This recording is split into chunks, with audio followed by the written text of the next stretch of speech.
Hi, everybody. So I guess it's been a long time for me ever since I did this. I guess it was in January that I recorded lots of episodes, and then all of a sudden I didn't do anything for a whole month. And now we're back.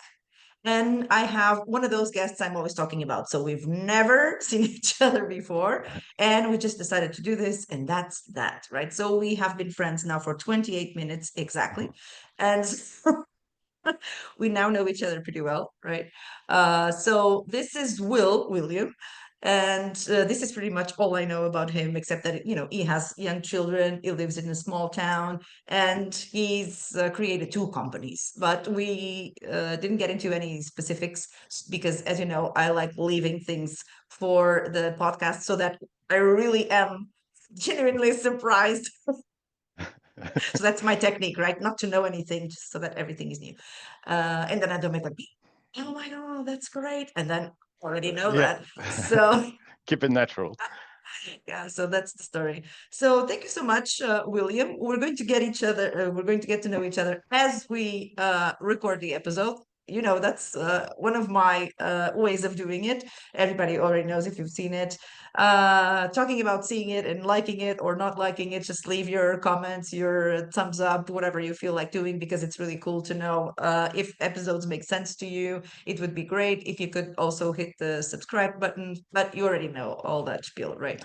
So let's go and figure out who our guest is. So, Will, who is Will if you have to describe yourself in just a few words? I know Oh, you just told me that you're trying to be a YouTuber these days and all of that. So let's practice not all of yet. these skills. No, not yet. I'm thinking about Let's being doing practice some all of these content. skills as if it was your first Um, video, because it is. well, I'd say I'm a Franco-British entrepreneur, and a father of two. That would be the shortest description. Okay.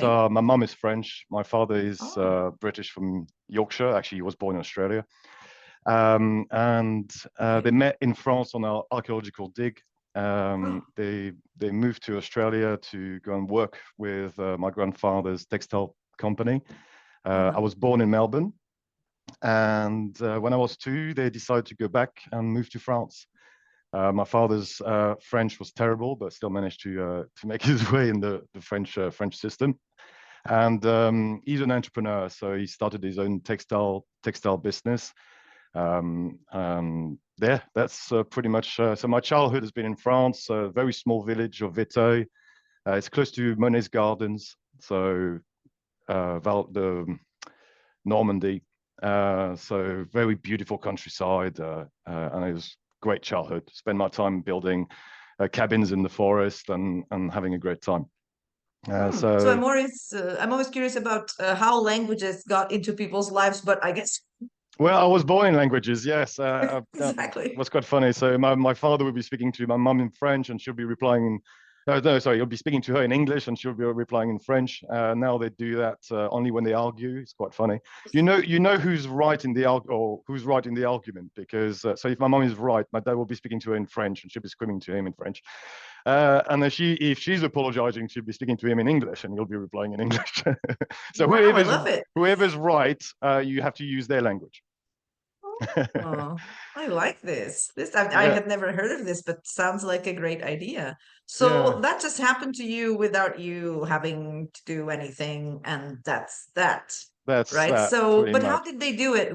Well, was it like the rule that my friends in the States, a lot of them had, husbands from one place, wives from other places, and people were in the States, so none of them were English speakers. And so one of my friends, Susan Howard, she's called Susan Howard, but she's Brazilian. Yeah, But her father is American, but she was born and raised in Brazil, and her husband was French, and she was Brazilian, and the kid was going to an American school, and so he kind of had a bit of an idea that a person X would talk to him in X yeah. language, right? So it would be this way. So that would be a lot of fun. So of course, for me, it was to speak in Portuguese.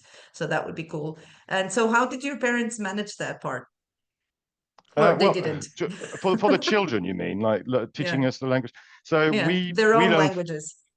we learned French first, and my father was getting slightly frustrated because we he would speak to us in English and we would reply in French. So he sent us to, that was quite funny. Every year, every summer, he'd send us to an English holiday camp in England Okay. and we'd come back to it, absolutely bilingual, speaking to him in the car in English for 2 weeks, and then we'd revert automatically back to French. And he'd be like, "No, I Wow. wasted all that money." And every year he did it over and over again. But I ended up traveling quite a fair amount, spending time with my grandmother in England. I became bilingual quite quickly, even if I've got this French twang at the back. It's always hard to get rid of the French accent. Uh, a lot of people think I'm South African for some reason. I've never been there. Yeah, you really don't sound British to me. No, no. And the accent changes depending on my mood too. Yeah. So I grew up I went to high school in France, and around 18, I was not great. I kind of failed my baccalaureate and was in a bit of an argument, as you are as a teenager. You're not sure what you're going to do with your life. And my father said, well, how about you move to Australia and go and spend some time there and find out your feet and discover yourself a bit. So I moved there when I was Wow. 18, moved with my aunt, and decided to go work, discover the workforce. And I became a door-to-door salesman for Vodafone. And I was going back in Well, the that's the outback. hardest job, It I was, suppose. funny enough, I really loved it. We were all very young people chucked in a van, driven out in the outback of Australia in very small towns and knocking on random doors, trying to sell them Vodafone contracts. And you never knew who would open the door, and in villages like that, you've had some really particular people, some really strange cases. And I became really good at it. I mean, and the problem was there was no basic salary. It was So you you were like an earn. entrepreneur somehow because you only. It was just commission based. So if you Yeah. didn't sell anything, you didn't make any money.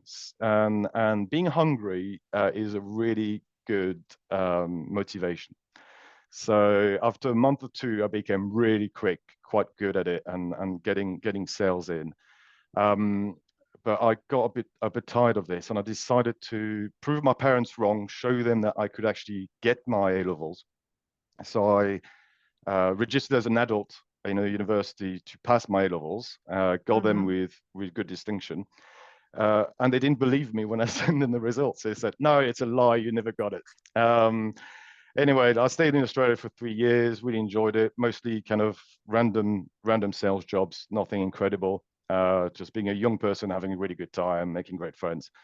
And my mum got ill. She's better now. But I decided to come back to Europe, and Hmm. I didn't want to go back to France. So I gave the UK a go, and I haven't moved out. So I moved to Kent, which is in the southeast of England, for those who don't know. It's a beautiful part of England. It's called the Garden of England. It's very green. And I started working for odd jobs again, and I got an offer to work in London. So I worked in London in property, and again, sales job. That didn't last too long. That's when I decided I wanted to go to university and learn politics and international relations, because I've always been interested in international affairs and what's going on around the world. And I thought, why not? So I went to university for 3 years back in Canterbury. And during my studies, I did a lot of travel to Latin America. I did quite a few charity works in Ecuador, in Colombia. I absolutely loved it. I love Latin America so much that I mean, Colombia is one of my favorite countries. It's got a bad rep. Yes, I've been there and I was. It's got I such a almost bad, didn't leave. yeah, it's got such a bad reputation. It's beautiful. You got everything: mountains, sea, Caribbean. You got everything is there. And I think I must have been there 6 or 7 times by now. By far, if you haven't been to Colombia, go to Colombia. You won't regret it. That's what I say to everyone. I'm Beautiful with you on food, there. great people, great music. Do Yep. not rent a car and do not drive in Colombia. It's the most dangerous thing you'll ever do in your life. Ride those buses, right? They're very colorful Take and the buses, interesting. take the bus. I rented a car once and I really thought my life was going to be over. It's insane. Yeah. Anyway, finished my degree, and decided that I wanted to have my own charity or work in charity work or Oh. NGOs. Um, but to do that, maybe the best way was for me to create capital and have some money and be able to invest in these things. Because what happened when I was working in Ecuador, I realized that those who were getting the paid jobs were often the children of big donors. So as much as I was working there and for free, doing my best to try to get that paid job, when it was offered, it was always given to somebody's Yeah. children. So I thought, okay, then, well, I will go and make money, and so I can go and get involved in projects that are close to my heart. Uh-huh. And I found So what this. kind of charities were you interested in back then? That was conservation, the one I was working in Ecuador. It was in Mm. the rainforest called Intag. It's in the Andes Mountains, and they were creating micro hydroelectric plants. So it's an area with loads of gold and copper. And the problem is, Oh, of mining companies were falling the ground out, and all this heavy course. soil with heavy metals was going down the rivers, and it was killing absolutely everything. So they thought, and they're still doing it actually, it worked, that if they produce energy from all the water streams in these mountains, with very low impact on, and actually created wealth from the natural beauty of the area, it would give an incentive not to destroy it. Mm. So it works. So they create all these hydroelectric plants, or bringing electricity, energy, and jobs for the area, and Okay. protected it from mining. Because Mm. if you were mining the area, you'd be destroying the hydroelectric plants, which had a massive value now. So it's the idea behind it was creating. Obviously, you could say nature is priceless, but giving it a kind of economical value would bring protection to it. So Mm-hmm. it was a brilliant project. The issue is I didn't speak any Spanish. I was terrible at Spanish at school, absolutely terrible, and I had to call all these local municipal politicians and try to get them involved. And every time I called with my broker, I used to write, the text on the paper and grab the phone and start speaking, and they just hang up the phone on me. So I had to travel vast distances across these mountains to go there and actually meet them in person and try to get them to get involved. It was brilliant. I learned more Spanish than I ever did in my life in 3 months. So yeah, great experience. So anyway, I flew back, Mm-hmm. finished my degree, and then decided to get back to work. I was not interested in staying for the masters and the PhD. I mean, I think that's as much as academic work as I could do myself. I've always loved working, so I got an offer to work for this translation company called Hmm. CPW, and they were financial translation companies, specials in banking, asset management, and so forth. Right. And they were opening an office in London. Little did I know that I was going to be the only employee they had in London, and I was going to be responsible for absolutely everything. Everything. And the job was supposed to be just salesperson calling banks and asset Okay. management. And I was in a small apartment all by myself all year round. Um, and I never worked in translation services. I knew nothing about the financial services. So the first thing I did was take a subscription to the Financial Times and try to understand banking and asset management. Because if you, and I'm only 26 at the time, and I'm there learning everything about derivatives, the market, and so I can have conversations with my clients, pretending I know what they're I doing. love it. And understand the translation industry too. So it was a very, very fast learning curve of understanding, especially something so technical as financial translation and Mm. the necessary of, we were talking earlier before the podcast about cultures, Yeah. um, because a financial concept might be explained easily in English because the local people are familiar with it, like Yeah. ETFs, when ETFs came out, for instance.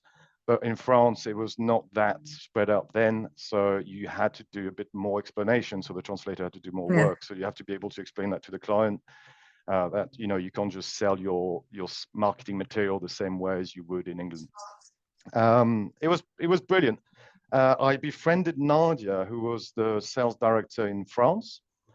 And during my time in London, I moved this small office that was only me to an office with 4 to 5 people. But you were not doing the actual translation. No, no, no, no. Ah, I was at doing now all. I was worried about I that. was doing the sales, the project Everything management, else. the a lot of the accounting, and hiring, finding, yeah, quite a fair amount. So yeah, I befriended Nadia in France, and after 2 years, I told Nadia, well, how about there's a need there for a translation company in finance that's more focused on marketing and communication content, who understands cultural differences and understand what the clients really need, rather than just going there going, yes, we'll do it for a cheap price, we'll get you there. More of a consultancy, really. Mhm. And it took a while to convince her to take the leap, because obviously it's always scary to start something. And I've never had a company either. And we're there going, we're going to do a company selling to big banks and asset management. I mean, it's not for a first business. is really going out there. And so we did. And we were very lucky that 2 or 3 of our contacts decided to use us instantly as we started. And we built a company. I lived in Canterbury. Nadia was in Paris. I built a company from my kitchen. We moved from the kitchen to a shared office, a kind of co-working space. We Yeah. had our first employee join us. We suddenly had an office, and then we grew to 5, 6 members of staff. Okay, that's cool. It was fantastic. We had a really good time. Uh-huh. The projects was good. A bit like you, we did a mixed match of things. We did subtitling. We had a few voiceover projects, a lot of graphic design, and then the pandemic hit us. Mhm. And that was diabolical, because obviously the stock market crashed, and the first thing that went out of the window of spending from banking and asset management firms was marketing and translations. We Mhm. need to cut, cut, cut. So we survived the wave. We always almost thought we were going to sell, but we managed to crawl out of it and get back into growth.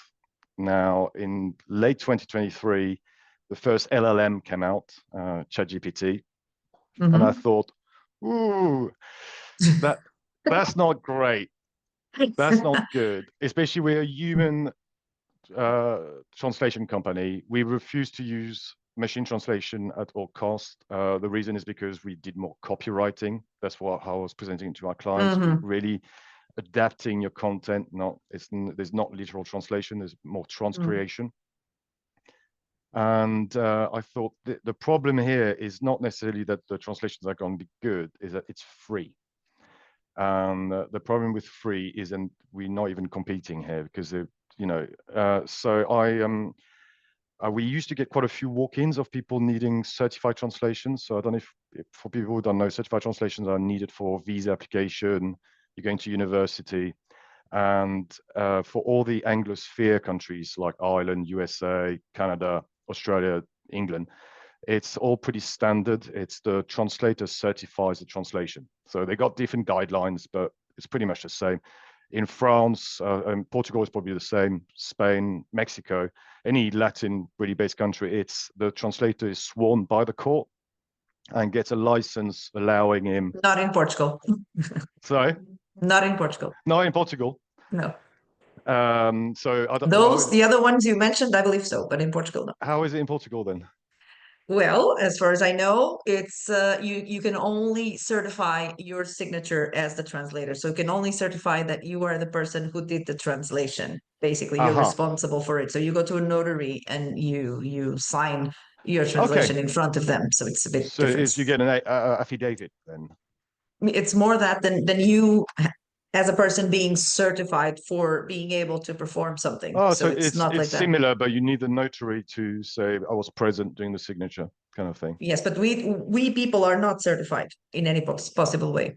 Okay, Yeah. right. So we Well, don't have one of those. I know that in Brazil they have a specific stamp, they have that's all of it. this. So no, we don't have In that. in Italy, the translator has to go to the court and get a legal stamp on it. Mm. So I used to get quite a few of these people coming into the office, and the problem with these documents is that they often old scanned birth certificates, and you Yes. you need to do the transcription first to turn into a digital format. And I Hmm. was wondering how other companies were charging for this, and so I went online, and I realized they were charging per page, Hmm. with a small kind of disclaimer going maximum 250 words. And I thought, well, hold on here. How do you know this? How's the client going to know this 250 words? So people are uploading the documents, paying, and then they're being contacted Mm, to pay more. And I thought, well, let's look at the technologies that are out there. And obviously, there's LLMs, but there's also machine vision. So Google Lens and things like that, which are amazing tools. I mean, now they're used by blind people to, they can put their phone up and it will tell them this sign is telling you to turn left for this town and so mhm, forth. So I started testing with this, and the accuracy is incredible. I mean, I remember the old time of the OCR where you'd scan a document and try to turn a PDF into a Word doc, and it'd be chaotic. And mhm, this technology is just really accurate at bringing the text out. So I started playing around, and I created a rough model that could provide an accurate word count, provide us a correct transcription, even of written text. And so we could provide a per word quote to these people. Um, so I contacted another friend of mine called Jerome, who's I've known him since we were 6 years old. He's an amazing web developer, and I told him, well, I've got this idea. No one is doing it yet, and I would you like to come and do it with me? And it took 3 months of convincing, because good friends don't do good business. Don't mix family and friends and business and so forth. So, we had to really put things square and really have a long chat about it. And he started working on it in June 2023. And by November 2023, we had the first working model. mhm, 2023, well, what did we? Yes. Um, and the problem is, so arriving in 2024, thank God I started this company, because I thought we'd been protected from the entire AI. Pilcrow was protected. So Pilcrow is a financial translation company I created. I thought we were protected from AI, because it seems our clients kept coming. We had a fantastic year for 2023, but come 2024, they all left all at the same time. wow. So the financial services always seems to be 1 year late compared to other industries, because I spoke to other translators in other sectors, and they really got hit in 2023. We didn't until 2024. And suddenly I'm there thinking, well, great, I'm going to have two successful companies. And Pilco was going to be investing into Certling so we can grow it. And Mhm, suddenly we had Pilco going down. I just bought a house and had mortgage payments to pay, and new boy being born, and suddenly no income. So I had to make my staff redundant one after another, and all our staff just totally, all our clients totally disappeared except a handful. Every new contract we were applying for always said, "What AI are you able to provide us?" And I went, "Well, none. mhm, We're a special consultant. We can't do things for free." So I put all my effort into Certling. The issue is we had zero investment, so I had to learn everything from the ground up. I've never done an online business. It's fully online. There's no calling mhm, people, and it's fully B2C. So we had to make people find us. And incredibly enough, I did a few posts on Reddit. I don't know if people know Reddit. It's kind of a forum where you talk about absolutely anything and everything. And I put it out there, and it did word of mouth. People went, "Oh my God, it's great! I can." There's options there where you can actually remove content too on the platform. Anyway, I'm not going to brag about it too much, but it allows people to finally pay the fair price for the documents, right? mhm, And when you're doing a visa, getting a visa for the UK, for the US, it's so stressful. The paperwork is insane, and the costs have exploded. Visa for the UK is now insanely expensive. So if you can, save where you can, and not get destroyed by insane migration costs, especially on translation, it's a massive bonus. So yeah, so Certling is kind of, I'm really excited. I'm trying to do videos, explain to people, but I had to learn digital marketing. I had to learn SEO. I had to write a lot of content and try to make myself appear. I suppose you've got quite a fair amount of expertise with that, with your podcast and being online now. yes, that's my life too, right? So that's the idea. And I guess this is the life of someone who wants to do something on their own, right? So I mean, you bet you've had the experience before from another type of company that was actually thriving and all of that. So it's like I understand that you're starting from scratch in some aspects, but not from others, right? But it's true that these days I find it essential, even for my own self-expression, to have somehow a voice online. So, and your voice sounds great, you look great, you know your stuff, so you're more than ready to get your YouTube career. But Going. Certling's been great because I, I really like the fact that we're helping individuals. So we've Mhm. had, I can't really say to go in details because obviously it's private.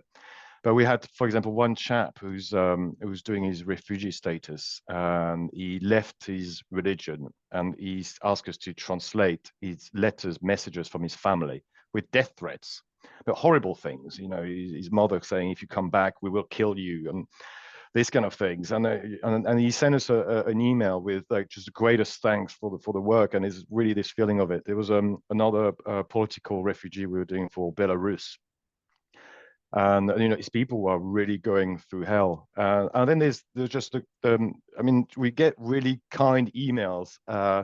We had this Spanish lady, a Colombian lady who lives in Spain, who were trying to get her daughter to university in England.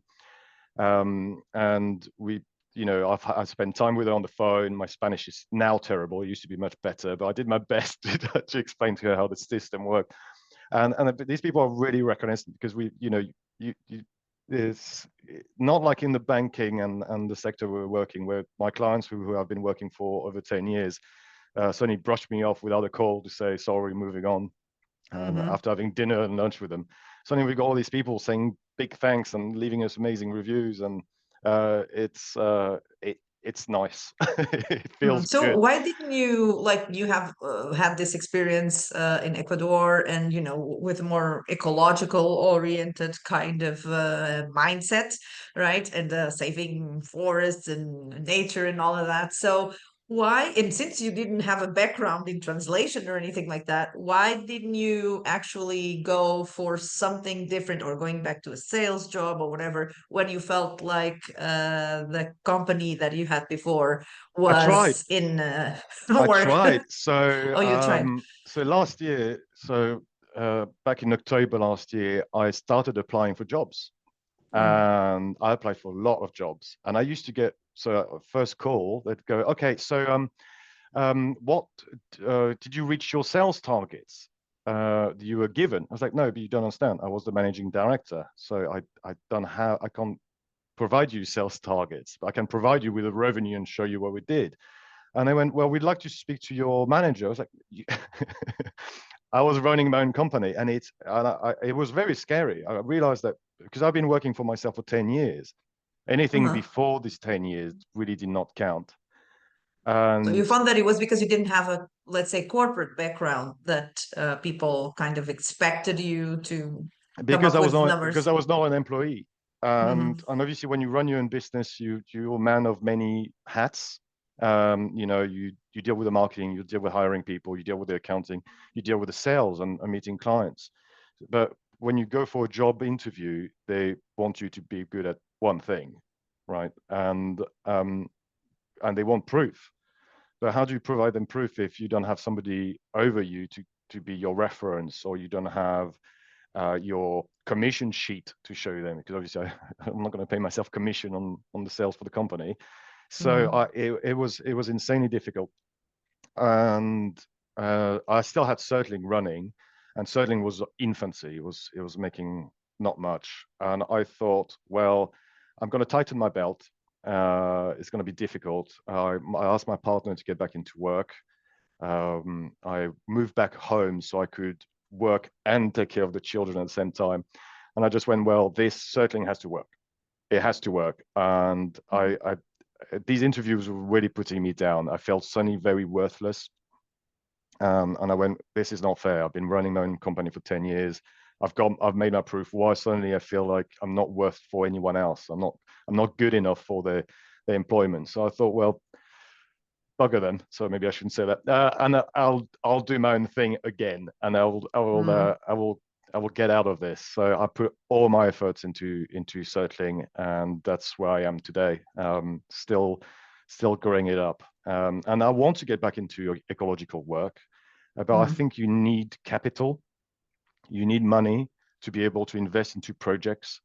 So I need Certling to grow so I can then start, you know, um, charitable work or get involved in projects. You just need the money. Otherwise, you're just volunteering for someone who decides. There's quite a few projects I really want to get involved with children, with child soldiers in Africa. I spent a bit of time in Mhm. Malawi, and I met a few. I also met a lot of children addicted to glue and all the drugs. And I've had a lovely childhood. I've been blessed, living in the countryside, building my little fort in the woods, and seeing children, the age of 8, speaking to me like they're adults. When they speak to you, you really feel you're speaking to someone who's lived horrible experiences. And I would really like to do and bring back childhood to these children. That's something that's really close to my heart. But to do that, you need money. It's a hard truth. And meet other people who are so excited. So you can't do anything. You can't do anything by yourself. Every time I see friends who want to start their own business and they want to go on their own, I go, no, find somebody who's also excited about this project and do it with someone else. Because being on your own, I don't think I would have managed Pilcrow. I don't think I would have managed Certling. You want people who are also very different from you. Yeah. I think because if you get somebody who's like you, what's the point? You want different ideas, you want different perspectives on things, and you want people who are good at the things you're terrible at. I'm terrible at many things. I'm insanely, Fortunately, right? yes, I'm insanely disorganized. I lose my temper very easily. I kind of charge in things with ball, like a bull, in a china shop. Jerome, for instance, is a lot more calm. And when I tell him about things that really annoy me, he's like, "What does it annoy you? It's really not such a big deal." And I go, "Yeah, actually, it's true." so, and these are really important things. So Um, what's your typical day like? Like someone who's like, you have a new business because it's new, right? And you're at home, you're helping with children, you're growing your business. So what's your typical day like, except for today, because today you're here at least for this hour. I, I wake up around 5:30, or whenever my son has decided that he wants to wake up and hits me across the face. That's his nice way of waking me up. Go downstairs, get them breakfast. Then we get my daughter ready for school, take her to school, come back here. I put my son in the living room after his breakfast. Usually when he's nice and stuff, he likes to sit down quietly and watch his tablet and plays with his toys. And I try to do as much work as I can. So this is my window until 3:15 when my daughter finishes school. And then I collect her from school, and then it's chaos. I know there's no. I tried, and I know there's no point trying to do any work because it will be Oscar hit me, or he's playing with my toys, and no. Of course.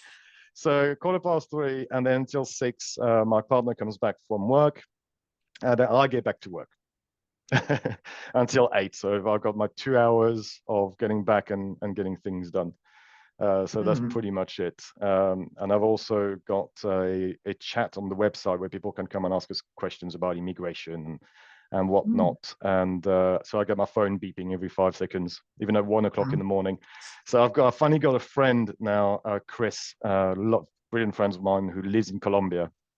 And he deals with the Spanish speakers because we're getting more and more Spanish speakers coming in. Okay.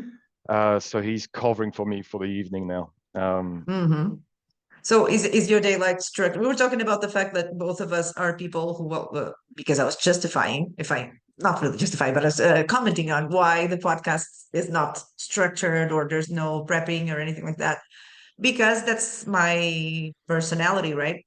Yeah, So I can focus on something very specific, but it has to be that one thing, and then of course I yeah. can focus, right? Or else I wouldn't be able to work in terminology and other high stakes things that I do. But the truth is that as a way of living, I am a person who needs, multiple things happening at the same time and all of that. So do you have like a designated time for marketing because you have to do all of these things, right? So do you have like a designated day or time or moment where you're dedicating to one of the multiple hats Yeah. that you need to wear, or is it like as things come to you? Yeah, well, I've got a to-do list. So every time I get an idea, I've got this pad where I go, this needs to be done. Okay. But when it depends on the mood of the day. So I start the day and So you are like me. I get my to-do list and I look at it and I go, what do I feel like doing today? Okay. And I'll be there, write an article about that. Yes, maybe. Do a video. Well, I feel horrible. I don't really feel pretty today, so I might not do Yes, that. recording videos and not feeling in your best day. But if No. I did that, I would have never recorded any videos. Like I was telling you before the recording, I've got 50 hours worth of recording. I can't believe that, and I I haven't don't published accept that. I don't anything. accept that because I Um, don't see. I mean, I volunteer, if I can say that, to look at some of that footage just to give you my opinion if you want, but which I wouldn't do to anyone because I already told you I record and just simply post. And then afterwards, I go like, oh, it's not but this bad. is what I do because Yeah. if you overthink, there's no way you're ever, for me at least, I would never publish. And if I actually do 3 or 4 takes, it gets worse. Yes. Well, because So that's me. I really tried to get all the information. So when we started Certling, I had to go and scour every institution, government and private institution, and see what they needed as a certified translation. Because funny enough, if you're in the USA is a really good example. USCIS, so US immigration, is insanely easy. People can certify their own translation, which I thought that was not true, but loads of cases on Reddit of people translating their own birth certificate, signing it, dating it, and putting it to immigration, and it goes through. Um, well, I always advise people not to do that and use a professional translator. But then if you're going to the Massachusetts RMV, which is the kind of the driving license, Mhm. their rules are insanely strict. They need and you need to be part of an organization. So we're part of ATA and ATC. Mhm. There needs to be a certain letterhead, a certain way of phrasing the certification. Some universities need different universities need different things. So I had to go and I'm working actually I'm working on a kind of a certified translation. How would you call it? We called it kind of the answer to everything. So you go on there and you go, I need for the USA, and then he asks you legal, and then he asks you whatever, and at the end it tells you exactly what type of certified translation you need, because it's so complicated. Every institution seems to make their own rules and their own, and we aim to create, and we did pretty well on that. We created a cover certification letter that covers everyone. So we went to every possible what they want and made a bulletproof cover certification letter that works for the UK, the US, Canada, Ireland, certain institutions. So some of them not yet. We need to do some tweak, but that was the idea. We just want to have the bulletproof cover letter. So we've got registration with the ICO, with anything they needed. We got different phrasing too. So we certified at the top in for UK, and then we got certified in Ireland next to the signature. We got every different certification on this page, and it's been the way of going. This is what you need. Simply, we just want to make simple because I think a lot of people are kind of gaining on this idea that it's overly complicated and messy, and you need to go and speak to an expert who's going to know this and know that. And we thought, well, how about we take all this mess and we just simplify it as and just make it kind of universal in our own way, and make So people you who want specialize in English speaking countries, basically. that we only do into English. Mm. So Certling only certifies into English. So we went to all the different English-speaking countries, found what they want as a certified translation and what different organization within their country need, and we made a Mhm. bulletproof certified translation kind of cover letter. That was Any plans for expansion in the future, or do you think that covers already an immense universe I of think it's people and pretty. situations? I think it's pretty big. It's pretty big. For the moment, actually, what we're looking at doing is doing something different. We were thinking of using the tool we created to extract the text, to make a tool for translators.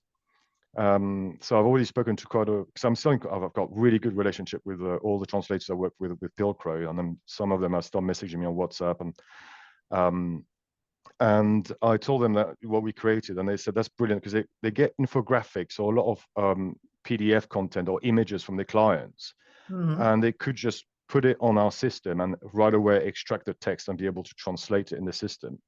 So we're thinking of creating kind of a separate tool that can be used for that. There's another option too for banking. So I'm also in conversation with a French bank. I can't say who, but they need to check IDs, for instance. So if they're opening if a know your client, if an Italian is opening an account, he'd be able to upload his ID, and right away they Hmm. would extract the content of that ID, translate it into French, and provide the French banking assistant the ability to check, yes, he hasn't got a criminal record, or yes, he's so we're using kind of the technology we created for Certling, and creating separate tools and maybe moving away from translation. Why not? Becoming a bit more of a tech company. I mean, I suppose that's Okay, so where. you're moving towards tech instead of So it, language-oriented well, companies. That's what you are now, but in the future. if you can't beat them, join them. So we got wiped out because of LLMs and AI and machine translation with Pilcrow. And I thought, well, we're still using human translators with Certling. We just used AI in a different way to extract the content and be able to analyze it quickly. And I thought, well, maybe that's the way we need to go. Be more of a tech company, have new ideas, and move around it really. I see. So what's the near future looking like before we leave? The near future looking like in terms of, okay, so you're trying to develop your tools a bit further so that you can use them for other purposes, right? You are now already within the realm of all the English countries. What we'd really like to do at the moment with Certling is we realize we get a lot of people who need immigration advice, and Hmm. I'm not an immigration lawyer, and I can kind of tell them you should do that and that, but please go and check.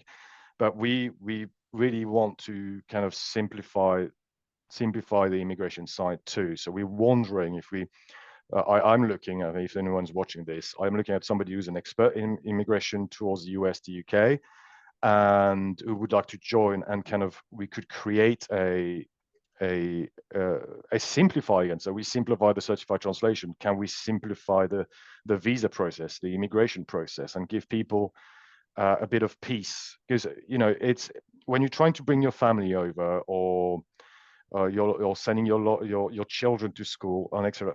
It shouldn't be that stressful. It shouldn't be that complicated. And it's true that when I go on the government websites and I'm trying to understand the rules, it is so vague. The explanations are silly, really. And you need to people. That's why people are going on to platforms like Reddit and trying to speak to experts, and they don't have the money to splash £1,000 on an immigration lawyer. And you shouldn't have to pay £1,000 if you're only sending your daughter to high school in the UK. So I'd love to simplify this and find a way of creating a simpler system. Just making people's lives easier, really. Um, I think there's value if there's something complicated. If there's a problem, right, you need a solution. Well, the problem is it's overcomplicated. The solution is simplifying it. Um, In my past, I have been what you call a visa agent myself. So I definitely know what you're yeah, talking about. I mean, the US paperwork, I've been going through it, and the guidelines on filling up. So I've downloaded the forms and I look at them, and then downloaded the guidelines. They're 30 pages of how to fill up a form. It's incredible. And And everywhere you go, it's like, well, I used to work with consulates and things like that. So it's like everywhere you go, you have to learn a set of rules that are not related to the rules of the previous institution that you have that's it. visited, right? So it's very complicated. And I do understand your intentions. And I'm also in that realm, believe it or not, of intentions. So I do get it. It's many things at the same time is work, it's business, but it's also something else, which is to allow people, like you say, to feel less stressed about something that is one of the most stressful processes of their lives. Obviously, we know that. Well, I've been through it, obviously. So I know how it goes, and it's really complicated. You also, your parents, your family kind of That's traveling it. Yes. around between countries. So we kind of know the Yes. hurdles and the complications. And I mean, paperwork is obviously the worst part in all the process because it's something that you cannot really have control over, right? There's so many players involved and so many Yeah. Uh, possible problems that can arise just with paperwork or paperwork itself. So it's pretty complicated. So I love that mission, and I'm sure we're going to talk about it more because it's something I'm very interested in too. yeah, it's very costly too. So Yeah. yeah. Anyway, um, Yes, very so nice. So we've done everything here. We talked about, your past, your future, your present. We have proposed jobs to people. So actually, I will create a line when posting the episode to see if we can find that person that can help with that kind of information about immigration, UK, US. So that's great. That's a first.